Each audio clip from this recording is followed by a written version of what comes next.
দেশত বিদ্যুতৰ নাটনি সম্ভাৱনা নাই বুলি কেন্দ্ৰীয় শক্তি মন্ত্ৰী আৰ কে সিঙৰ প্ৰকাশ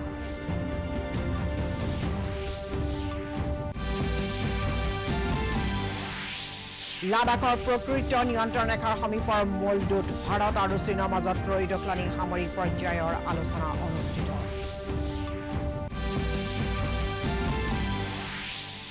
আৰু দিল্লী কেপিটেলছক 4 উইকেটত হৰুৱাই চেন্নাই ছুপাৰ কিংছৰ IPLৰ ফাইনেলত প্ৰৱেশ আজি দ্বিতীয়খন কোৱালিফায়াৰত royal challengers Bengaluru Kolkata knight ৰাইডাৰ্ছৰ সন্মুখীন নমস্কাৰ পুৱাৰ বাতৰিলৈ স্বাগতম জনাইছো ষ্টুডিঅ'ত মই জুলি শৰ্মা বৰুৱা এতিয়া বিতং বাতৰি কেন্দ্ৰীয় শক্তি মন্ত্ৰী আৰ কে সিঙে কয় যে দেশত বিদ্যুতৰ নাটনি কোনো সম্ভাৱনা নাই আৰু অবাঞ্ছিতভাৱে এই ক্ষেত্ৰত মানুহৰ মাজত শংকাৰ সৃষ্টি কৰা হৈছে নতুন দিল্লীত শক্তি দপ্তৰৰ এখন সভাত অংশগ্ৰহণ কৰাৰ পাছত মন্ত্ৰীগৰাকীয়ে সাংবাদিকৰ আগত এই বিষয়ে উল্লেখ কৰি কয় যে দিল্লীত প্ৰয়োজনীয় পৰিমাণৰ বিদ্যুৎ যোগান ধৰাৰ লগতে প্ৰয়োজন অনুসাৰে বিদ্যুতৰ যোগান ধৰি থকা হ'ব ইতিমধ্যে গেইল কৰ্তৃপক্ষক দেশৰ শক্তি কেন্দ্ৰসমূহলৈ প্ৰয়োজনীয় পৰিমাণৰ গেছৰ যোগান অব্যাহত ৰাখিবলৈ নিৰ্দেশ দিয়া হৈছে বুলি মন্ত্ৰীগৰাকীয়ে तो आप देख सकते हैं और बिजली है दिल्ली में है कहीं पर लोड शेडिंग नहीं है क्राइसिस इसलिए हुआ है क्योंकि एक सीईओ ने वो टाटा पावर का जो नासमझ है उसने एक मैसेज भेज दिया कंज्यूमर्स को कि हमको लोड शेडिंग करनी पड़े लेकिन 4.5 दिन का हमारे पास है रिजर्व है ये ऐसा नहीं कि 4.5 दिन के बाद रुक जाएगा इसलिए कि हमारा जो रोज का खपत है वो रोज का खपत हमको आता है रेक से करीब 275-280 रेक हमको प्रतिदिन मिलता है कल मिला 275 रेक और कौन रेक कहां जाना है ये हम और कोल मंत्रालय मिलकर के डिसाइड करते हैं जितने पावर की जरूरत है उतना पावर हम सप्लाई कर रहे हैं जितने पावर की जरूरत होगी उतना पावर हम सप्लाई करेंगे ভাৰত আৰু চীনে কালি প্ৰকৃত নিয়ন্ত্ৰণ ৰেখাৰ ওচৰৰ মলডোত ত্ৰয়োদশলানি সামৰিক পৰ্যায় আলোচনাত মিলিত হয় প্ৰায় দুমাহৰ ব্যৱধানৰ অন্তত দুই পক্ষ মিলিত হোৱা এই বৈঠকত পূব লাডাখ অঞ্চলত সেনা প্ৰত্যাহাৰৰ বিষয়টো বিস্তৃতভাৱে আলোচনা কৰা হয় উল্লেখযোগ্য যে ইয়াৰ পূৰ্বে যোৱা 31 জুলাইত ভাৰত আৰু চীনে সামৰিক পৰ্যায় আলোচনাত মিলিত হৈছিল আলোচনা চীনৰ ফালৰ পৰা পিপলছ লিবাৰেশ্যন আৰ্মি নৱনিযুক্ত ৱেষ্টাৰ্ণ থিয়েটাৰ কমাণ্ডাৰ জেনেৰেল ৱাং হাইজিয়াঙে নেতৃত্ব দিয়াৰ বিপৰীতে ফাৰিকৰৰ GOC লেফটেনেণ্ট জেনেৰেল PGK মেননে ভাৰতীয় প্ৰতিনিধি দলৰ নেতৃত্ব দিয়ে কেন্দ্ৰীয় গৃহমন্ত্ৰী অমিত শাহে কয় যে প্ৰধানমন্ত্ৰী নৰেন্দ্ৰ মোদীয়ে ক্ষমতাত থকাৰ বাবে নহয় ভাৰতৰ সৰ্বাংগীন বিকাশৰ লক্ষ্যক প্ৰাধান্য দি দেশৰ পৰিৱৰ্তন সাধন কৰাৰ বাবেহে কাম কৰি আছে মোদীক এগৰাকী মহান সংস্কাৰক বুলি উল্লেখ কৰি তেওঁ কয় যে গুজৰাটৰ পৰা দিল্লীলৈ মোদীয়ে উন্নয়নৰ এক নতুন আৰ্হি প্ৰস্তুত কৰিছে সবকা সাথ সবকা বিকাশ আৰু সবকা বিশ্বাস মোদী চৰকাৰ লক্ষ্য বুলি কেন্দ্ৰীয় মন্ত্ৰীগৰাকীয়ে উল্লেখ কৰে সংসদ টিভিৰ সৈতে হোৱা এক সাক্ষাৎকাৰত অমিত শাহে প্ৰধানমন্ত্ৰী নৰেন্দ্ৰ মোদীক বিশ্বৰ এগৰাকী ডাঙৰ গণতান্ত্ৰিক নেতা বুলি অভিহিত কৰে কেন্দ্ৰীয় মন্ত্ৰীগৰাকীয়ে লগতে কয় যে কিছুমান ভিন্ন ৰাজনৈতিক মতামত থকা লোকে সত্যৰ অপলাপ কৰি প্ৰধানমন্ত্ৰী মোদীৰ ভাৱমূৰ্তি ম্লান কৰাৰ চেষ্টা কৰাটো অতি দুৰ্ভাগ্যজনক उनका पहला कालखंड एक दृष्टि से बनाए तो वो संगठनात्मक काम का था दूसरा कालखंड उनके मुख्यमंत्री के उनके तत्वाधान में गुजरात में वो मुख्यमंत्री रहे और एक काम हुआ और तीसरा राष्ट्रीय राजनीति में आकर वो प्रधानमंत्री बने ये 3 हिस्सों में उनके सार्वजनिक जीवन को बांटा जा सकता है ये तीनों बेहद चुनौतीपूर्ण अपने आप में रहे अर्थव्यवस्था 6 नंबर की अर्थव्यवस्था हम बन चुके हैं बहुत बड़ा जंप आया है ढेर सारे सुधार हुए हैं रिफॉर्म्स हुए हैं ईज ऑफ डूइंग बिजनेस में भी हमने कुछ परिवर्तन तो मोदी जी के जीवन में जो 3 बड़े बड़े आप स्टेज तीनों स्टेज चुनौतीपूर्ण थे और उन्होंने बड़े धैर्य से मक्कमता से और दृढ़ राजनीतिक इच्छा शक्ति के साथ तीनों चैलेंजों को सफलतापूर्वक पार करे मैं मानता हूं उनकी लीडरशिप की बहुत बड़ी क्वालिटी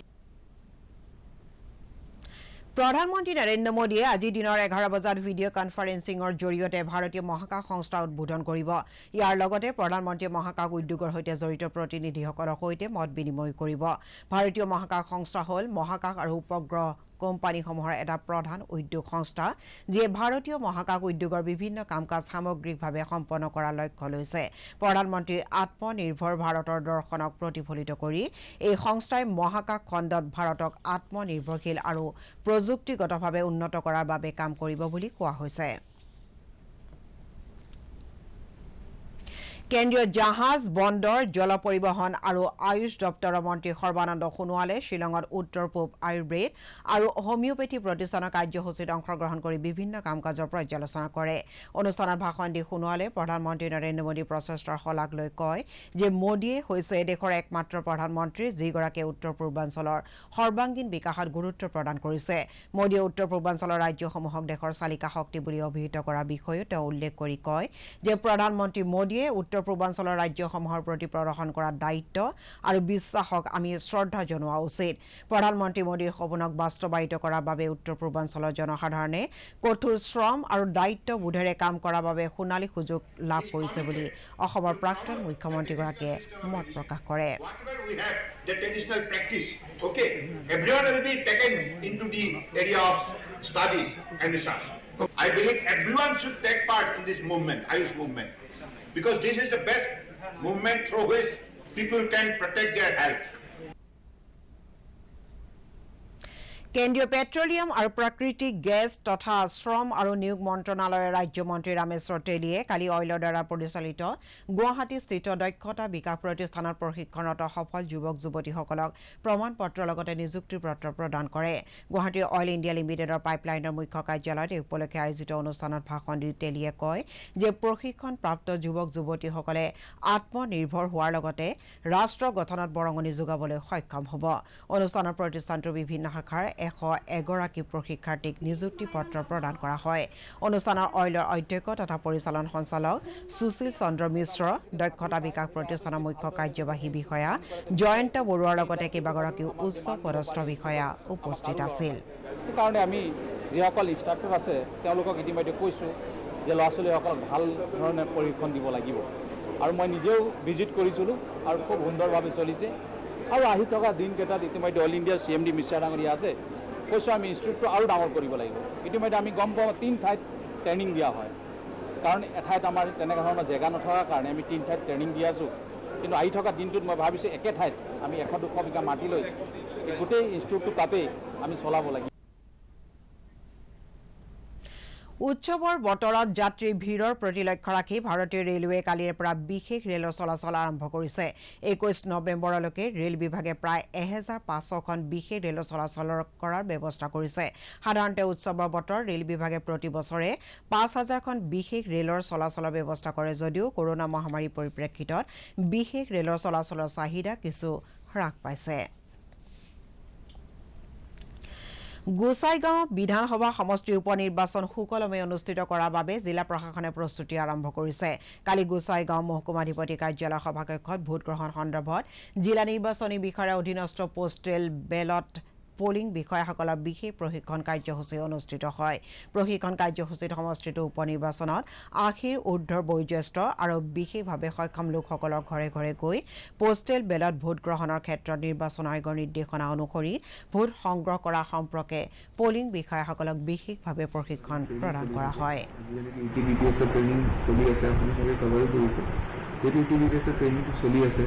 আৰু আমাৰ বিভিন্ন যোনখিনি ইলেকশ্যনত SST, VST অফিচাৰ্ছখিনি আছে তেওঁলোকৰ ট্ৰেইনিং চলি আছে এভৰি চেল যোনখিনি আছে আমাৰ এক্সপেণ্ডিচাৰ মনিটৰিং হৈ গ'ল MCC চেল হৈ গ'ল সেইখিনি চব এক্সেল এক্টিভ কৰি দিয়া হৈছে যিখিনি ফিল্ডত নামি গৈছে আৰু তেওঁলোকে নিজৰ নিজৰ কামটো কৰি আছে ৰাজ্যখনৰ আগশাৰীৰ চকু চিকিৎসালয় শংকৰদেৱ নেত্ৰালয়ে ৰাজ্যৰ প্ৰতিখন গাঁৱক অন্ধতা মুক্ত কৰাৰ প্ৰচেষ্টা গ্ৰহণৰ অংশ হিচাপে কালি হাজু সমষ্টিৰ 14খন গাঁও অন্ধতা মুক্ত গাঁও হিচাপে ঘোষণা কৰে নেত্ৰালয় গাঁও কেইখনৰ ৰাজ্যক সম্পূৰ্ণ বিনামূলীয়াকৈ চকু চিকিৎসা প্ৰদান কৰে কালি হাজুৰ ভিজন চেণ্টাৰত আয়োজিত এটা অনুষ্ঠানত 14খন গাঁৱৰ ৰাইজৰ উপস্থিতিত শংকৰদেৱ নেত্ৰালয় কৰ্তৃপক্ষই অন্ধতা মুক্ত হোৱা লোকসকলক সম্বৰ্ধনা জনায় অনুষ্ঠানত ডক্টৰ হৰ্ষ ভট্টাচাৰ্য জনসম্পৰ্ক ৰক্ষী বিষয়া দীপজ্যোতি মেধিয়া আদিকে ধৰি অঞ্চলটোৰ কেইবাগৰাকী বিশিষ্ট লোক উপস্থিত আছিল blindness free villages এই প্ৰগ্ৰামৰ জৰিয়তে শ্ৰী শংকৰদেৱ নেত্ৰালয় 953 ভিলেজ 953খন গাঁও আমি সামৰি লৈছোঁ। তাৰ মাজতে 217খন গাঁও আজিৰ দিনত টোটেল অন্ধত্বমুক্ত হ'ল।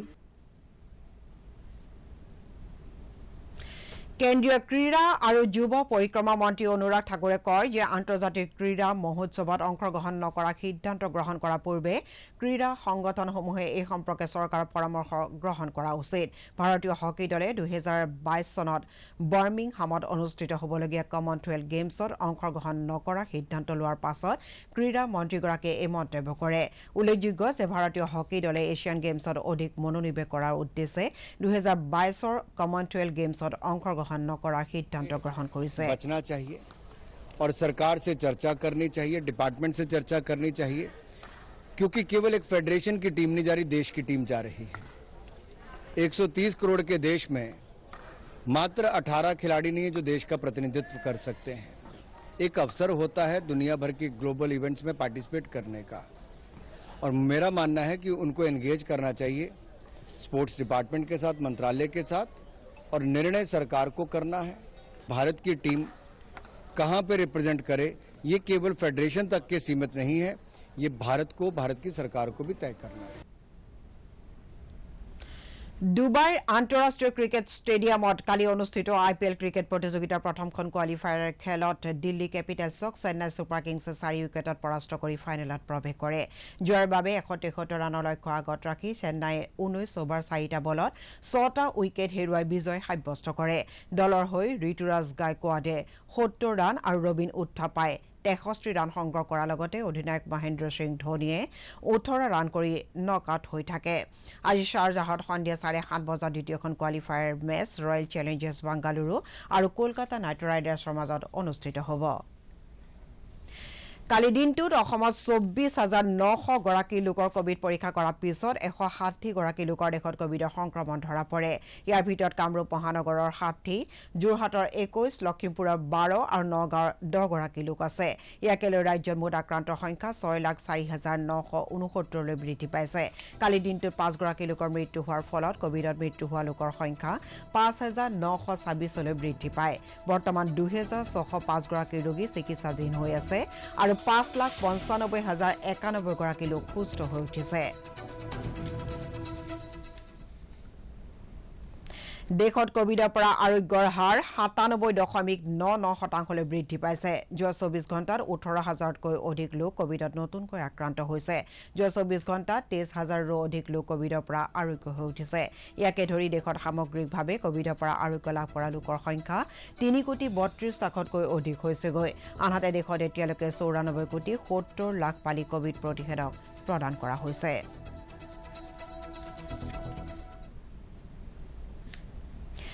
ভ্ৰাম্যমান থিয়েটাৰৰ ক্ষেত্ৰত ৰাজ্য চৰকাৰে নতুনকৈ জাৰি কৰা SOPৰ পাছত নলবাৰী জিলাৰ 2টা স্থানত ভ্ৰাম্যমান থিয়েটাৰত নাট প্ৰদৰ্শন আৰম্ভ হৈছে। কোভিড পৰিস্থিতিৰ বাবে যোৱা 2টা নাট্যবৰ্ষত নাট প্ৰদৰ্শন বন্ধ থকাৰ পাছত পুনৰ ভ্ৰাম্যমান থিয়েটাৰৰ নাট প্ৰদৰ্শন আৰম্ভ হোৱাত কলা কৌশলীৰ মাজত ব্যাপক উৎসাহ পৰিলক্ষিত হৈছে। সম্পূৰ্ণ কোভিড প্ৰটকল মানি নলবাৰী জিলাৰ বৰভাগত আবাহন থিয়েটাৰে আৰু ঘগ্ৰাপাৰাত ইতিহাস থিয়েটাৰে নাট প্ৰদৰ্শন কৰে।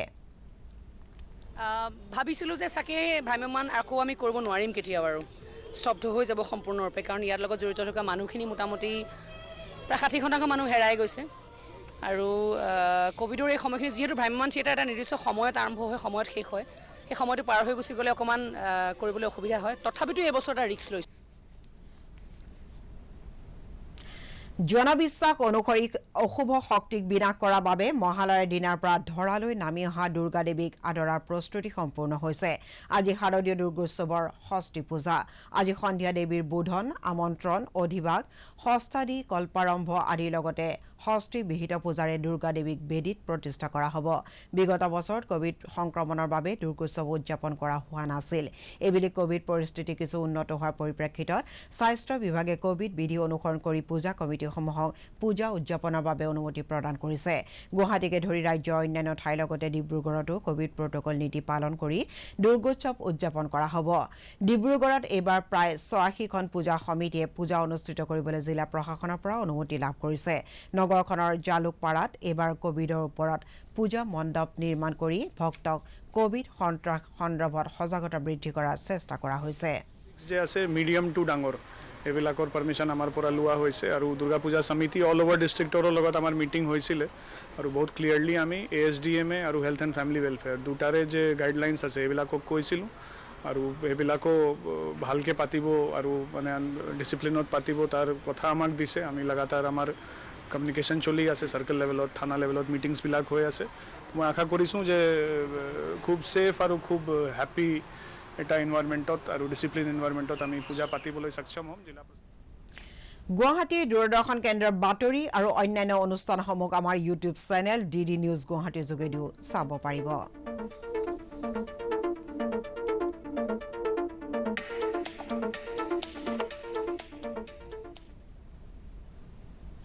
বাতৰি শেষ হোৱাৰ আগতে প্ৰধান বাতৰিসমূহ আকৌ এবাৰ দেশত বিদ্যুতৰ নাটনি সম্ভাৱনা নাই বুলি কেন্দ্ৰীয় শক্তি মন্ত্ৰী RK সিঙৰ প্ৰকাশ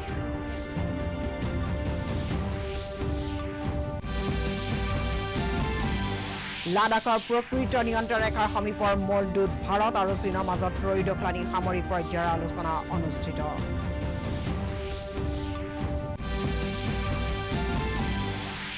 আৰু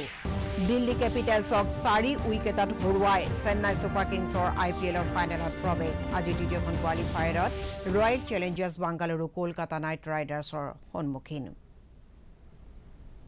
পুৱাৰ বাতৰি ইমানেই পৰৱৰ্তী বাতৰি